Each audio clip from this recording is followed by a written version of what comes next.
workaholism is promoted in the Western society, right? If your spouse were to be like, oh, I'm going to be at the bar for the 30th night in a row and not coming home, or always having wine in the bed, or waking up early and drinking wine and doing all these things, you might be like, we need to have a conversation, right? But us bringing our laptop in the bed, and us getting up and working early in the morning, and us working at nighttime, and us just all of these things that we do, which it's one thing to love what you do. It's another to be using it as a way to not feel what's really going on.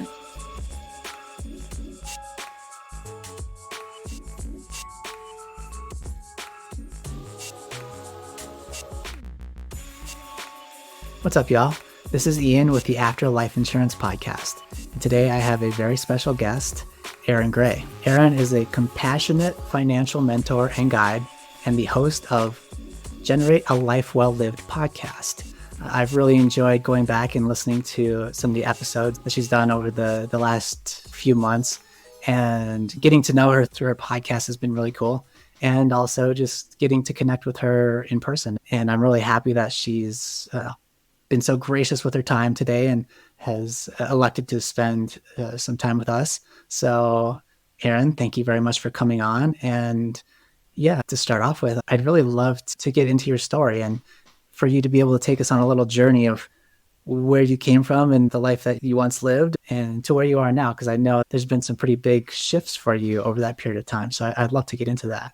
Yeah. Thanks, Ian, for having me. I always love podcasting. I love sharing, talking, all the things. So I appreciate you asking me to come on. So I'm always like, the short story, the long story. The short story is probably I am like the typical I always say old Erin versus Erin now, right? Old Erin was like, lived a checklist life, right? Like went to college, super pressured, got the grades. I got a degree in financial planning. I did financial planning for 6-ish plus years, maybe, working 60 to 70 hours a week. Just, I checked all of the boxes that society says, like accumulating wealth and like buying the houses and all the things. And I got to a point where it's like, I don't feel fulfilled. Like I got sold a bill of goods that I don't really enjoy living, you know? And I think it was really the turning point. And then, so I was a financial planner for a while, and then I probably burnt myself out like 60 to 70 hours. Me and my husband were talking at the time, like having a kid. And I'm like, how am I going to do this? And things were changing at the firm. And I just was like, I don't know if I want to continue to do this. And so I ended up going and working for my family's construction business. And something as simple as like, oh, come help me. My dad and my uncle were running it at the time. Like, come help us with a couple of things, like very nonchalantly getting in and like recognizing things probably would be better to be changed. And so really diving in, because I took myself from financial planning, right over to construction. And probably, I know I remember asking our financial advisor when I was it was after we'd had our daughter. So I was probably 35 and 50 was the time where I wanted to retire. And I just remember being like, can I just quit now? And can my husband, like, can we make it to retirement if we just have his income? And looking back now, I'm like, that is such a crazy, when I say crazy thought to think, it's just like how much I was willing to like tolerate. Like it was almost like getting to this end point. I was just trying to get to the end point. And I stayed for 5+ more years because there was lots of money stories that I had around not having enough money, not having enough money saved, running out of money, all of these things. And so it really wasn't probably until we were flipping a house in Texas.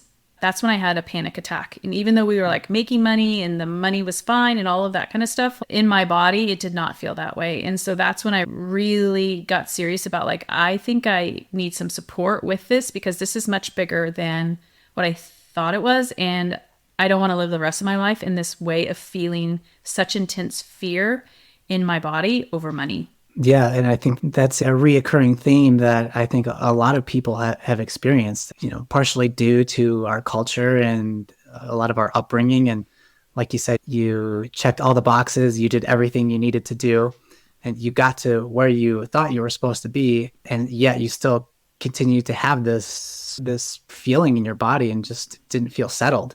I'm curious, what did that unsettled feeling, I mean, that's my word, but what was that like for you? Just the experience of that? I think it was probably very fear, like a lot of fear. I think the financial planning world does this sometimes too. Like I was just talking to someone and they were like, well, I just let them know like how long their money's going to last until they run out of money. And I thought that the more money that I created and the more money that I had, the more secure I would feel, right? But what actually happened is the fear was greater. It was like, oh, more money is at risk now, or more, I could lose more money, or I could run out, like feelings obviously come from within. It's nothing outside of us, but it didn't come from the place of, oh, I feel more secure because we have more money. It was like more so of, oh my goodness, now this much money is at risk. And so the feelings were much of fear and tenseness in my body, and worry was probably one, a lot of like, do we have enough? And it was like just simple things of, going on vacation or things of that sort. I think the larger the expenditures, right? Like we talk about window of tolerance, but like the larger the experience, the expenditures, those also is what I would feel a lot of fear around.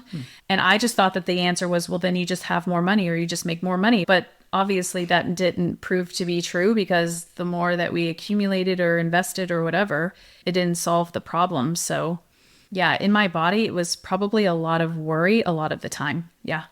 I'm curious, when did that develop? Do you remember that starting at an earlier point in your life, or earlier in your working career? Or when was it noticeable that you were starting to have these feelings? Yeah, that's a good question. I think it probably was when we had our daughter.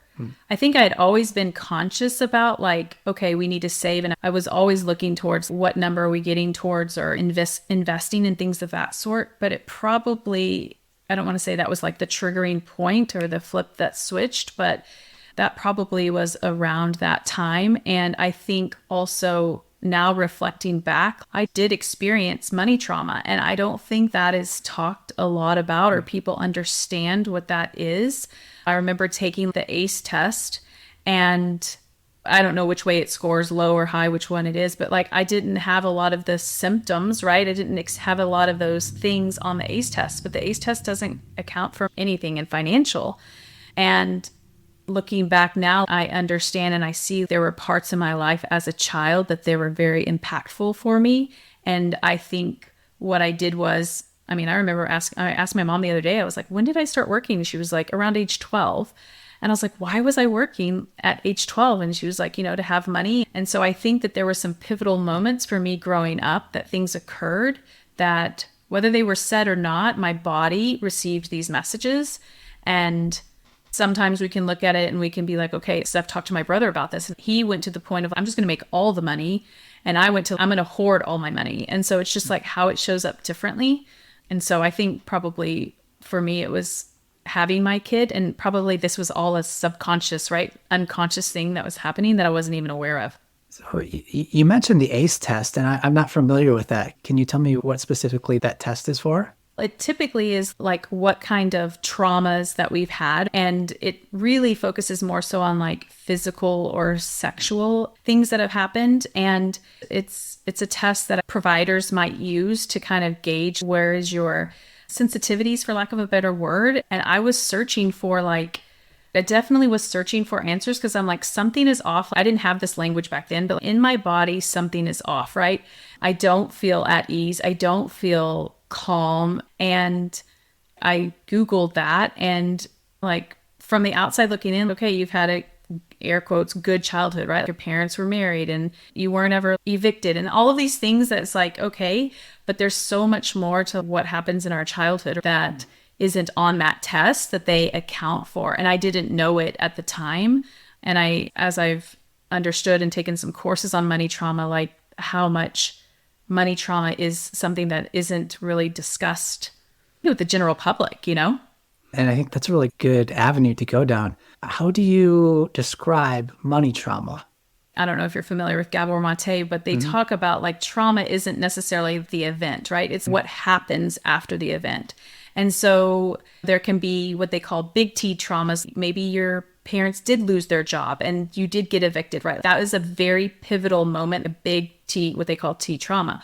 Or you could have little T traumas of like, every time you came to your parents and said, I want to buy this or I want to have this, and they said, no, we don't have the money for that, or no, we don't have enough money. Those are the things that we absorb, the messages that we absorb of like, there's not enough money, there's not enough, we don't have enough money. And there's all different types, right? There's generational, there's cultural, there's so much that can not collaborate. What is the word I want to use? That can contribute, right, to our money trauma.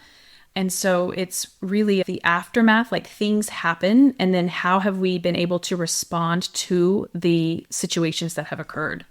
So would you maybe describe that or think about that as maybe something happened or there was a certain situation earlier on in life and that helped to form your perception around money, or we're talking specifically about money, but it could be anything.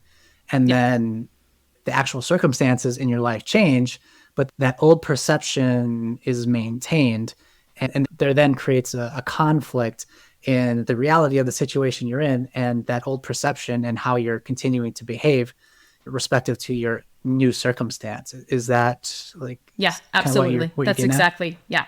Like when I was 10, my dad has always been an entrepreneur, and he made some choices and things of that sort.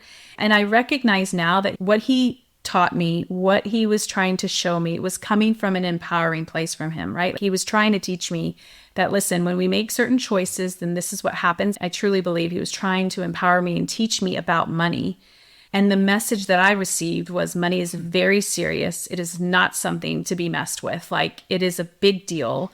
And when you make mistakes, you pay for those mistakes. And seeing my parents fight about money, like that is, even though we may not have the language as children, we take that on in our bodies, right? And so the overall, if you want to call it, like, what is the theme that I thought money's not safe. It's not okay, right? Like, it's a big deal and it's high stakes. And so having that experience and him sharing with me some things that probably a 10-year-old, like, I get where he's coming from, and the 10-year-old me wasn't emotionally or like prefrontal cortex, right? Like, not at a point where I could understand what was happening in my body. I internalized all of that. And so probably unconsciously, I tried to have more money so I would never have to feel those feelings of how I felt, right? Of when I was 10 or 11 and going through what we went through as a family and what we experienced.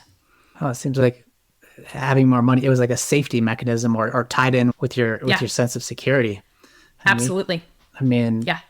This brings up something for me, and I've been on a journey too, understanding my relationship with money, digging into my early programming and the very earliest sorts of conscious awareness of money. And my very first conscious memory that involves money, I was sitting in the back seat of an old Chevy Lumina. My parents, we were driving home. I think I was about 5 years old. They were really good. If they had a disagreement, they never argued in front of the kids, in front of myself or my sister. They were really good about that and very aware that we would pick up on things. But we were driving home and they were having an argument about money. And I didn't, at 5 years old, I didn't understand what they were arguing about. And the way that I perceived that, not understanding what money was and seeing the anxiety and just like the state that they were in and the friction, I took that as, okay, I don't know what money is, this money thing, but it's not good. Money is not good. That was my very first imprint and conscious awareness of, that's just how I perceived that situation. It's like, I don't really understand what they're talking about with this money thing, but I don't understand why the two people I love the most and my caretakers are upset with each other. Whatever this money thing is, it's not good. Get it away from me. It's not good. And it took me many years to even have that, come to that realization and, do the inner work to get to that place. Because that was a really deep unconscious memory. And then it's to then start to see how that had played out over the course of my life and just realize like I was unconsciously sabotaging any situation I had to make money or keep or hold on to money, because really deep down inside I had this very old pattern and program that money was bad. And so just, it's been a whole journey trying to unwind that and rewrite the programming and catch myself when that old thing comes up, because it's, man, those unconscious patterns, becoming consciously aware of them is vitally important, but just having that awareness and having that understanding as an adult when you can see things more clearly doesn't necessarily mean that that pattern just goes away. Yeah, that's what I was going to say too. Is like a lot of coaching I received for a long time was very much, I call it like in my head, like mindset coaching, right? But it wasn't until I actually got into the body and I started feeling and releasing and being with that, like I call it inner child, right? Like little Erin that was just scared and she didn't have the language. And she also didn't have someone to be like, it's going to be okay. Almost reparenting myself to work through some of those deep seated things that, like you said, you didn't have the language for it, but you got energy, right? You just sense my parents, this is not whatever is happening with money, whatever this thing is, it's not okay. It's not good.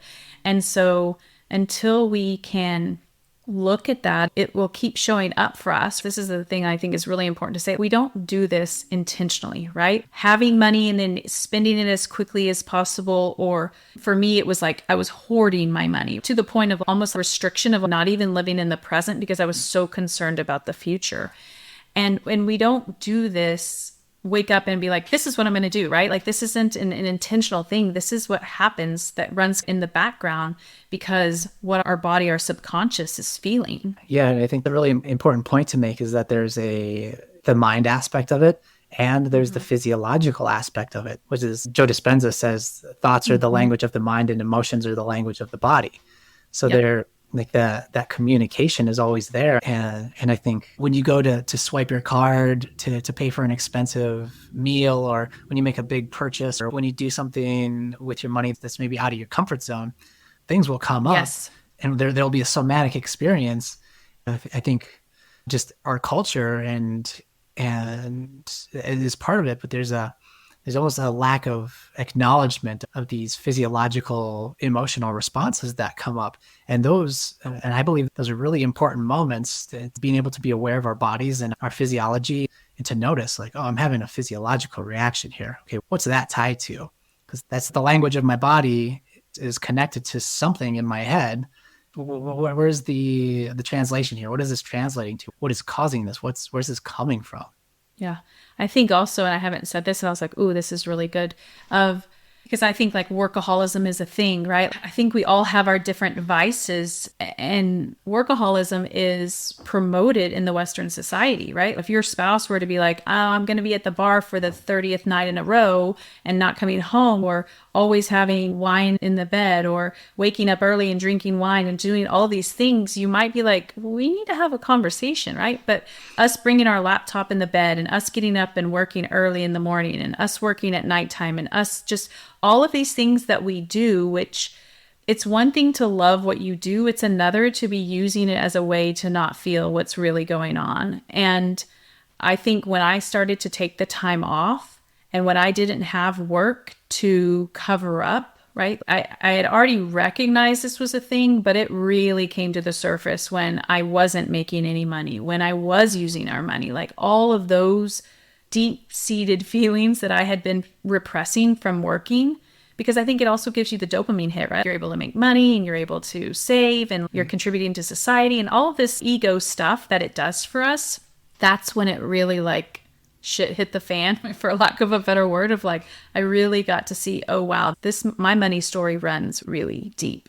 So I'm curious, now that you've had your own journey and you've been working through some of the stuff and you've gotten to the point where you're helping others move through some of the things that you had gone through yourself, what are some of the reoccurring themes or questions or issues that you see come up frequently with the people that you work with? It can be both ways, right? Like you're either hyper vigilant or you avoid.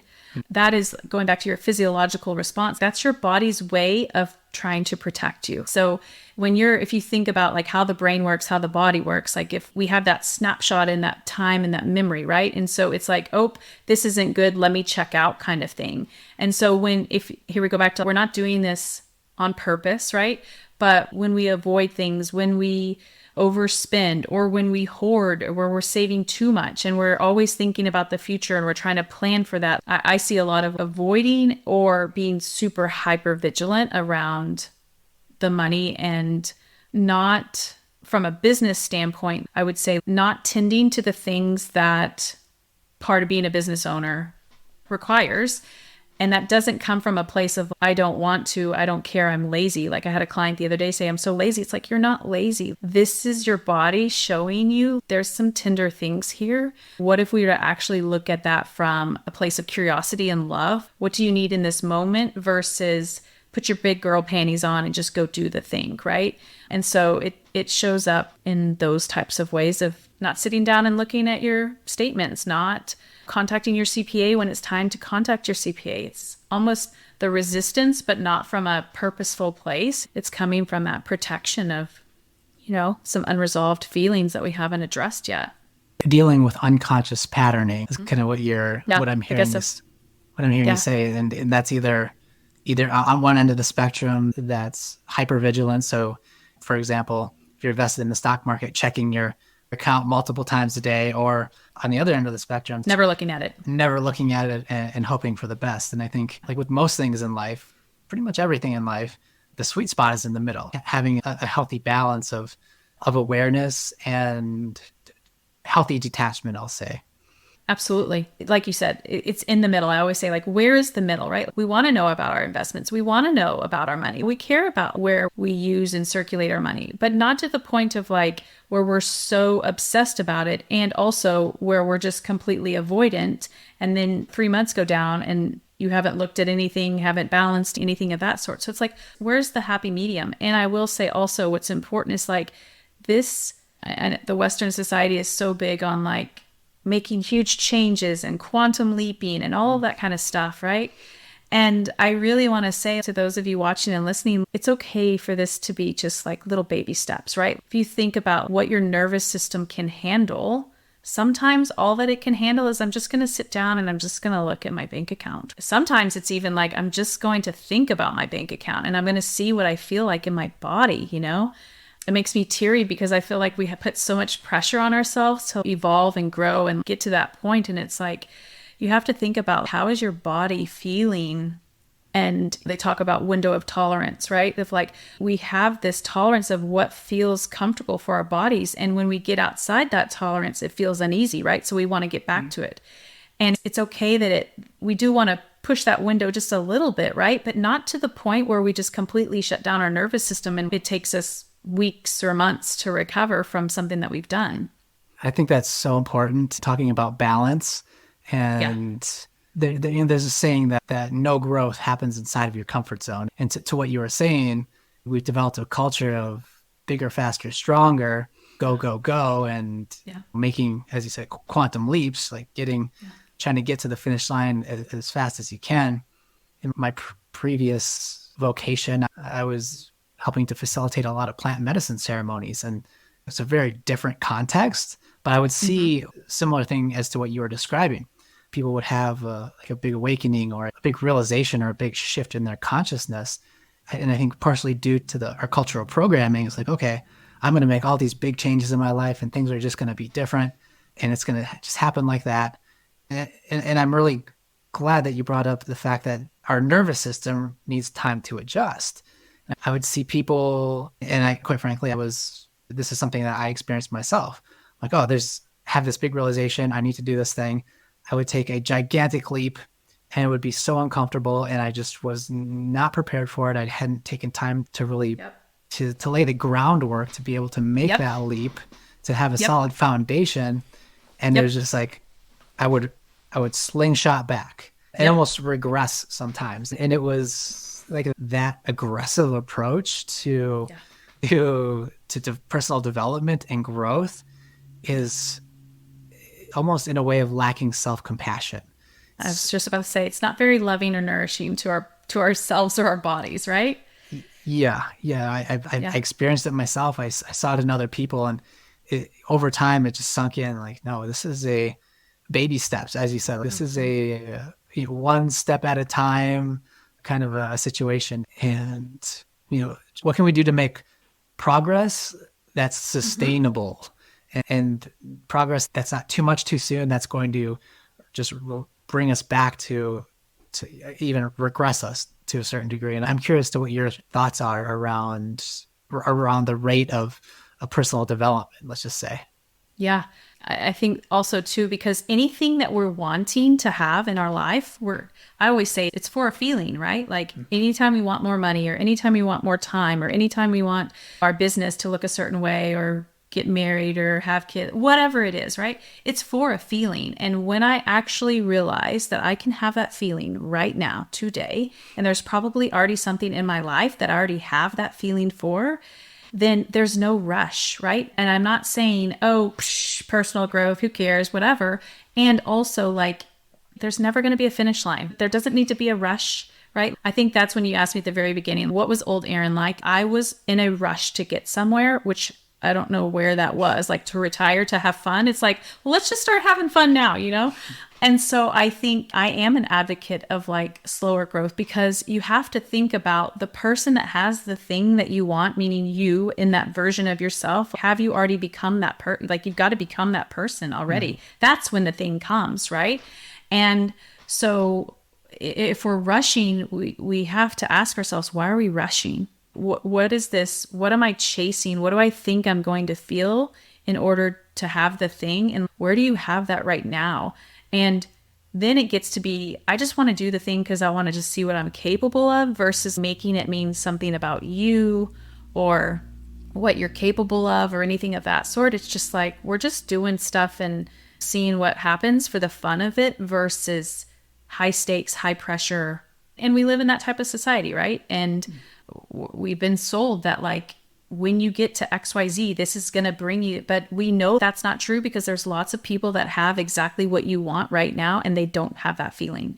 Yeah, and I think you touched on an important point there. It's a cultural thing, this self-development, do better. Yeah.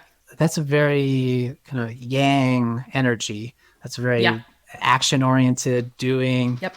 And on one hand, yeah, that's absolutely necessary to progress in life, and as part of our development is learning how to work with that energy.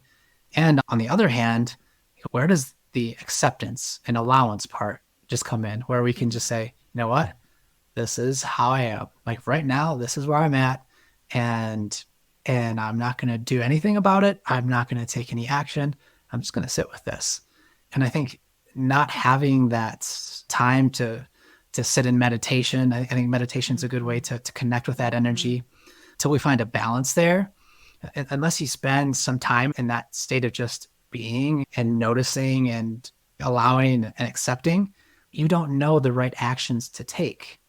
You're constantly taking action, but you're taking action from an ungrounded place. And so you may not be taking the right actions. If you come to a place of balance, so where you're sitting and being still and figuring out where you're at, that's going to allow you to take more congruent actions that are going to actually get you to where you want to go. And I always say, like, we're nature, and you look out as nature. Nature is not growing all the time, right? They have rest, has seasons. You think about the trees, they have nothing on. They're not concerned, like it comes back, it's fine. And how often we have been taught that like we have to be growing and growing. And I'm glad you said that, because that's the other thing like that I hear a lot of with financial planners. It's like constantly having to optimize our money. It's like, you don't. You know, I had someone ask me, you know, I have this amount of money and my financial planner saying this and my tax advisor saying this. And I'm like, well, what do you want to do? And he's like, I just want to have the money and sit in the account. And he's like, but it's not earning any interest. And I'm like, and it's totally okay if that's what you want to do. Because, you know, it's almost kind of like unknowingly we can self-sabotage ourselves. It's like, okay, now we're going to have to use the money. It's okay for us to calibrate. And so we don't have to optimize everything. We don't have to be constantly growing and evolving. Like you're saying, it's okay to just be where we are for today. And I think it ebbs and it flows, right? And that I don't think that's something I think it's consciousness is changing, right? I think society is changing. I think we're figuring out like, whoa, you know, yang masculine maybe hasn't served us all the best. And here we go back to the middle, right? Like we don't want to be all the way yin. We don't want to be all the way yang, right? Like where is the middle? And allowing ourselves to have that, like you're saying, the meditation, the reflection, the downtime, being bored. Like we don't value being bored in this society at all. Boredom allows so many things to ponder, to come in, to ideas, things of that sort, and allowing ourselves to check in with our bodies and slow down and really like what are we feeling in this moment? Like you said, right? Like not taking action for the sake of just taking more action, but like, what purposeful action do I want to take? And here's the other thing, am I in aligned energy when I take that action? That's an awesome point. And you said a word and it just landed with me, and that's calibrate. I wasn't able to put that word to it, but that was the exact perfect word that I was searching for. Like that downtime gives you the ability to calibrate. And if we're thinking about personal development and progressing in that way, in that personal development process, our values and our beliefs are changing and shifting. Yeah. I don't know about you, but the values and beliefs that I held 10 years ago, 5 years ago, even 2 years ago are going to be very different than what they are now. And giving ourselves that time and that space to, yes, do the work and allow that work to integrate into our system.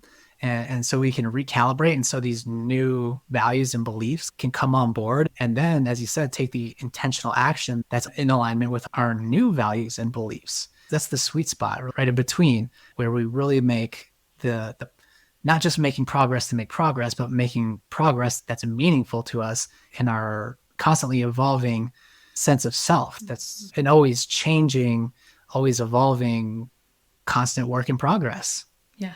I mean, you think about like from the standpoint of if you're new to running or riding your bike, or I'm not a mountain climber, but like, altitude wise, it's like you don't go from 0 to running 10 miles, right? There's certain things that your body physically has to acclimate to.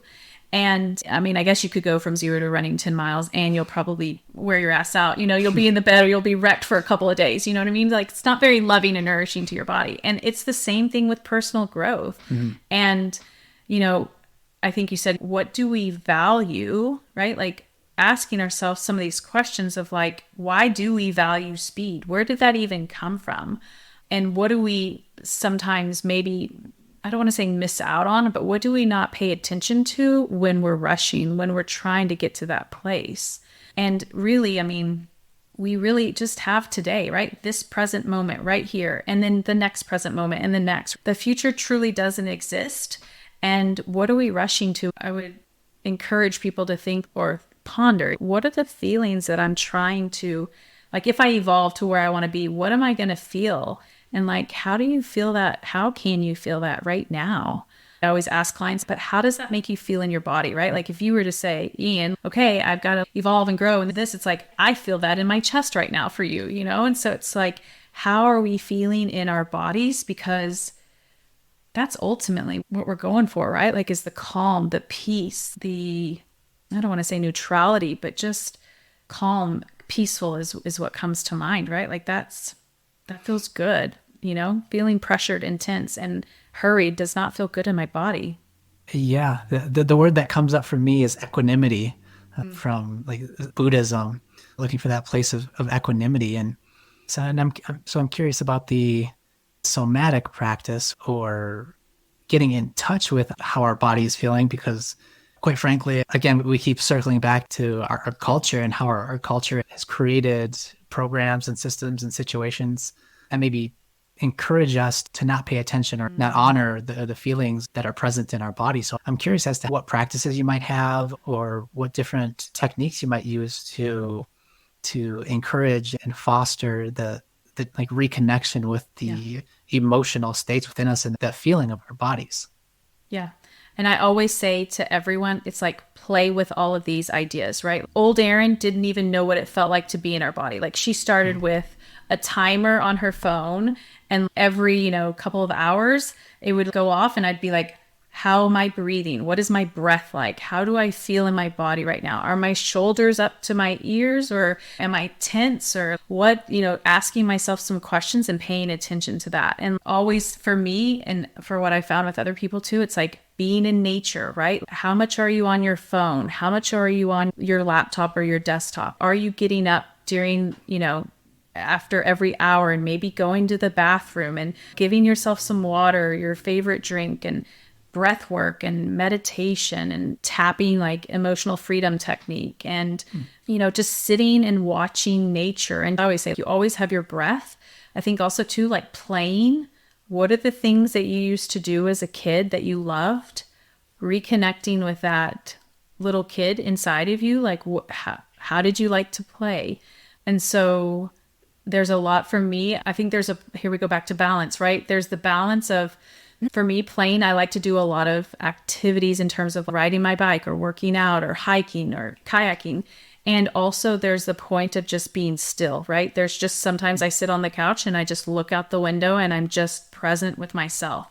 And here we go back to, and it all didn't happen like that overnight, right? For me, when something came up from a financial thing, I literally sat with it, but like 30 seconds was all I could take because the intensity in my body, I hadn't practiced the skill of like what this feels like in our body. And I think we talk about like positive and negative emotions, and I don't really agree with that. They're just energy and a vibration. And some of them might not feel as good in our body because we aren't as practiced at feeling them. So when I first really started feeling shame and guilt, it was days that it stayed with me. And yes, an emotion can pass if you allow it, 90 seconds, but I wasn't practiced. And so just being really kind and compassionate with where you are. Like I literally lived up in my head, that's how I used to live my life. So what is that little next step for you? Maybe it's a 2-minute meditation. Maybe it's just sitting and watching nature for a couple of minutes, or just asking yourself, like seeing what your breath is like. So just play with different ways that might resonate or feel good for you. There's no one right way or the way, and seeing how it feels in your body. Well, thank you so much for sharing all that. That really resonated with me. And when you said the word play, I started to get choked up. Like I just felt some emotions come up. It's like, wow, it's just such a powerful reminder. It doesn't have to be a really staunch or strict, specific kind of meditation practice. It doesn't have to be a really intense breathwork session. It doesn't have to be anything necessarily. It can just be something that you enjoy doing. And I'm just thinking, I'm in Montana right now, and I'm looking out a set of windows at a mountain peak, and it's just this beautiful forest. And I just want to go out and stomp around and find cool sticks and look for turkey feathers, just like I would do when I was a kid. It's like, it doesn't have to be anything more than that. And just going out and exploring and looking for interesting trees that are out there, whatever it is, go down to the stream and see if there are any minnows swimming around. As I think about that, I feel a physiological shift in my body, and just like there's like an upwelling of positive energy, just envisioning myself doing that. So thank you for that reminder. And I wish I could remember who said this. It might have been Eckhart Tolle. I can't remember off the top of my head, but it might have been Ralph Waldo Emerson. But the saying is that nature is never in a rush, and everything always gets done. And I think that's such. I think it's Ralph Waldo. I think he said that. But yeah, I saw that on Insight Timer the other day, and I'm like, oh, isn't that so true? Right? Yeah. It's everything always gets done, and it's never in a rush. And it's like, it just feels really good in our bodies to just be present and to just, be connected. Mm-hmm. It's not that one, and this is the thing too. It's not that being disconnected is bad or wrong. It's just, it feels different. It feels better in my body when I'm connected to my body versus operating from my head. And that's another very important thing that you said there. And it's the fact that you don't believe that emotions are good or bad. And I'm very much 1000% in agreement with you. Like putting labels on our emotions is just a mind game that we play with ourselves. One person might consider a negative emotion, another person might consider a positive emotion or a motivating emotion. There's a spiritual teacher that I really resonate with a lot named Aaron Abke, and he says that the emotions are our guidance system. Yes. When we feel a positive emotion, it means that we are in alignment with our higher self, with source energy, with whatever you want to call it. That's just a sign of alignment. When we feel an energy that's uncomfortable or makes us feel uncomfortable, or that we might want to label as negative, it's just feedback. It's just a sign that either we're thinking something, or that we're in a situation that is not in alignment with our highest good. What we might consider a negative emotion is telling us something. It's telling us something really important. And when we can recognize that as just feedback and not label it and not make it personal, like this is just the universe, anger or frustration or sadness, like this is just the universe's mechanism for communicating with us that our perception of reality is off. Because like one of my deeply held beliefs is that God doesn't make mistakes. And I say God, the source, spirit, however you want to, whatever. whatever that means for you. Yep. Like, I believe everything happens for a reason. And I can look back in my life and see different things that happened where in the moment, it might have been really gnarly. It might have been really sad, uncomfortable, whatever labels. In the moment, objectively, it was not a fun experience. Then years or months or weeks later, like, wow, I'm so glad that happened because it helped get me to where I am today. So yeah, my belief is that God does not make mistakes and that everything is perfect. And the only thing that is off about any given situation is my perception of it, that I'm not perceiving and I'm not able to see the bigger picture as to why everything is happening and playing out the way it is. And I think taking ownership of our point of view and our perception of reality can be a big way to start to make those shifts, those positive and beneficial shifts, and start to be able to make those alignments and course corrections easier when we do feel those negative or challenging emotions, is maybe a better way to put it. Yeah. It's, what I always say is, and you said it, it's like, it's pointing us to like when we're feeling those lower vibration emotions. And when I say lower vibration, I mean, they literally have a different hertz and frequency, right? Mm-hmm. And when we're feeling those, that is the point to tune in to get curious of like, where these, not of like going down the rabbit hole of like, why am I feeling this? But your emotions are there to show you something. And I think too, like what you said, they're just sensations in our body, right? That's just what's happening, is there's sensations in our body, and honoring that all of them are welcome, right? There's no good or bad, right or wrong. They're all here to tell us something. And I will say that feeling some of those lower vibration emotions on a more consistent basis, right? Like, if you feel anger come up and you express it and you feel it and all of that's just part of being human. But if you're angry or if you're frustrated or if you feel a lot of guilt most days, like you're saying, Ian, those are kind of like your flashlight, like your guiding light to be like, hey, I'm not necessarily living in alignment to, because we're all sent here to have fun and feel enjoyment and pleasure. And like you're saying, those higher vibration emotions, like I truly believe we were sent here to have a lot of fun and enjoy our life. And if you are feeling more of those baseline emotions of those lower vibrations, then nothing's wrong. It's just like, okay, where in my life am I kind of off course? And the amazing thing, like the first coach I ever had, she was like, you created all of this. When I was at my dad's company, I was like frustrated about employees and all of this kind of stuff and not having enough time and all of this. And she's like, you created this, which is the best news, right? Because then you can go create something different. And I think like what you said, the most empowering thing is like when I say we're in control of our lives, what I mean is we have the responsibility, or we have the, I don't know if availability, like, right, like we get to choose how we want to live and what we want to do, it's not up to, chance kind of thing. Yeah. Speaking of that, I'm glad you brought that up, because I was like, the question that comes to mind, and we've been talking about the physiological, emotional, taking control of and being able to manage our emotions.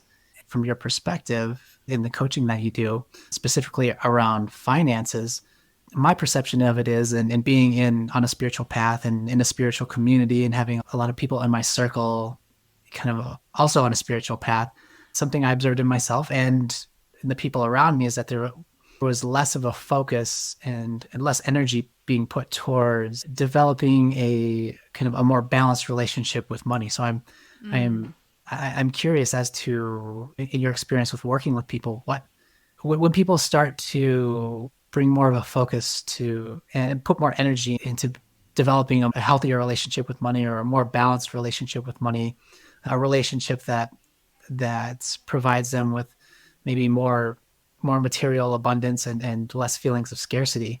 Like, what kind of shifts have you seen in people when they intentionally take the steps to improve their relationship with their finances and take ownership of that aspect of their life?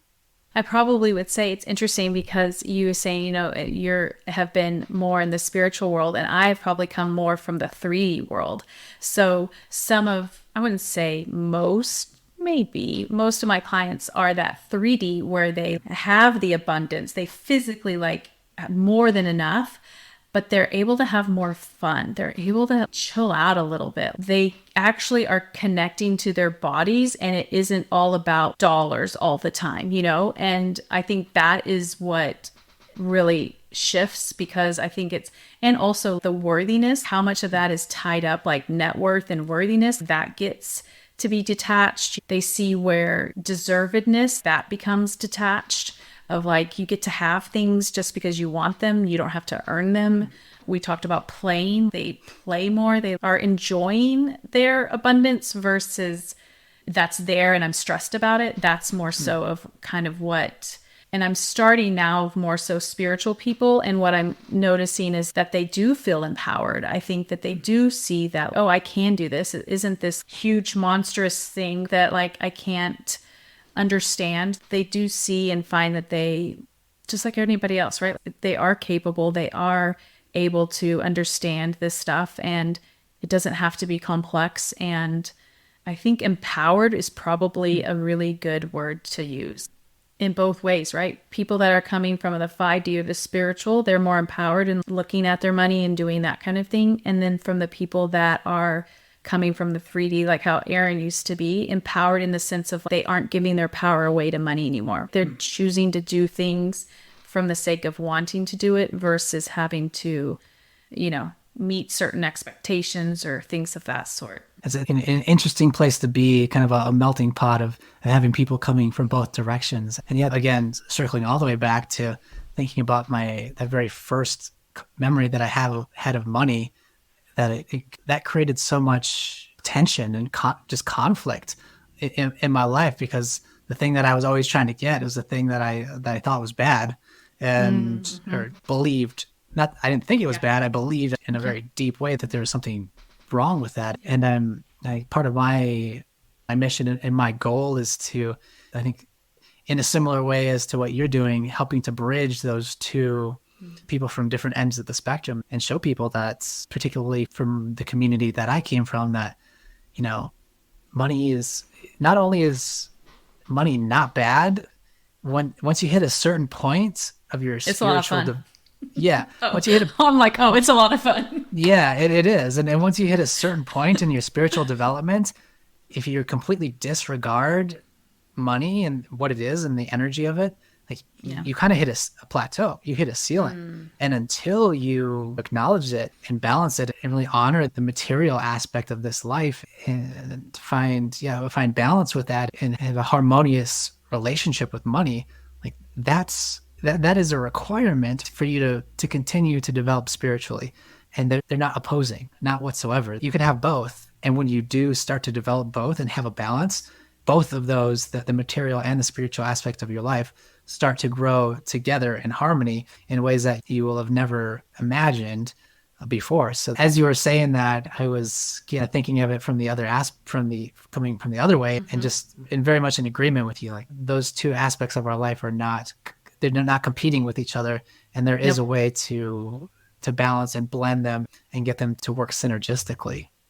Yeah, because if you think about it, the people that do truly have, right, like typically in the past, who I've worked with, are people that have true abundance, right? Like hundreds of thousands, millions of dollars, but they don't have that spiritual connection yet. They haven't made that connection. And then now working with some people that are spiritually connected, but they haven't, maybe on the abundance side. And it is, right?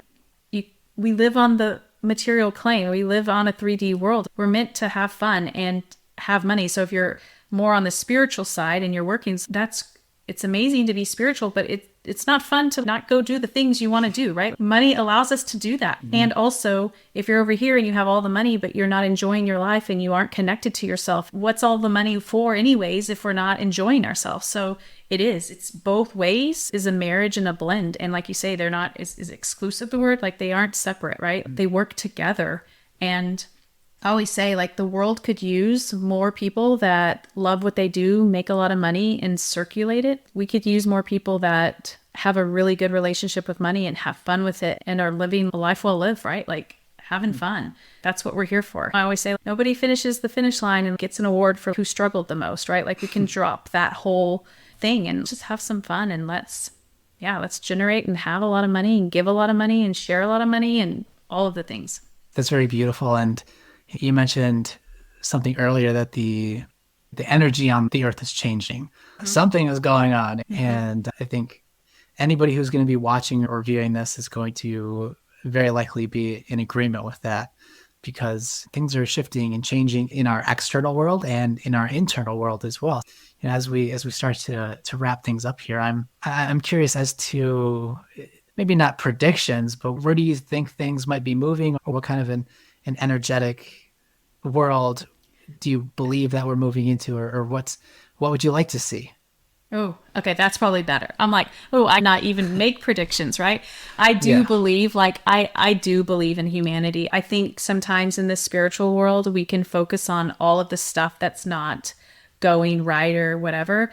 And I don't, it's not that I completely avoid it, right? Or I don't look at it. It's just like, here we go back to vibration and energy. I believe that we are coming back to the middle, right? Like, and of understanding, like, we do need both. We do need the yin and the yang. And so what I would love to see is, I think business is changing, you know, as I talk to some younger CPAs and bookkeepers and financial advisors, they don't share the same sentiments that 20 years ago, people that I talked to. And that feels really fun and really like lots more of like, what do you want your life to look like? And let's mold your life around that versus let's get you to your goal point or your goal post, and then you can start having fun. Like, it's really refreshing to talk to people that are in what I call the 3D world, like the bookkeepers and the advisors and things like that, that truly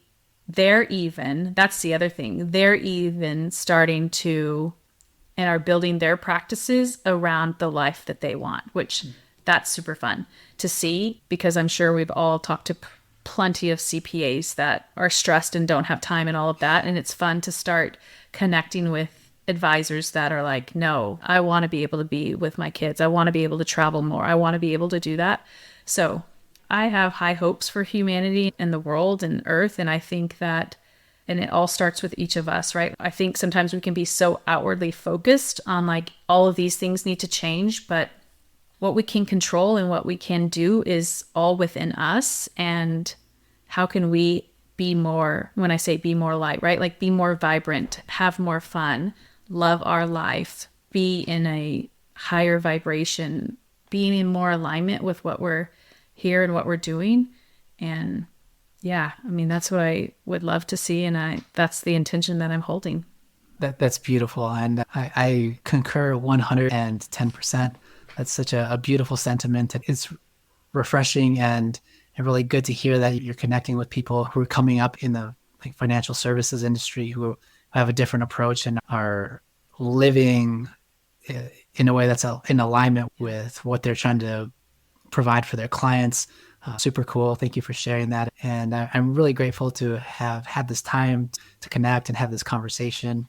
It's a pleasure to talk to you and get to know you better and to hear more about your story. And I really appreciate everything that you've shared. There's a lot of wisdom and a lot of practical things that could be taken away from this conversation. So, Erin, thank you so much. And if you'd like to share your social media, how can people get a hold of you and learn more about what you're doing? Yeah. First of all, I want to say thank you for having me on. I love having conversations. So it's been fun.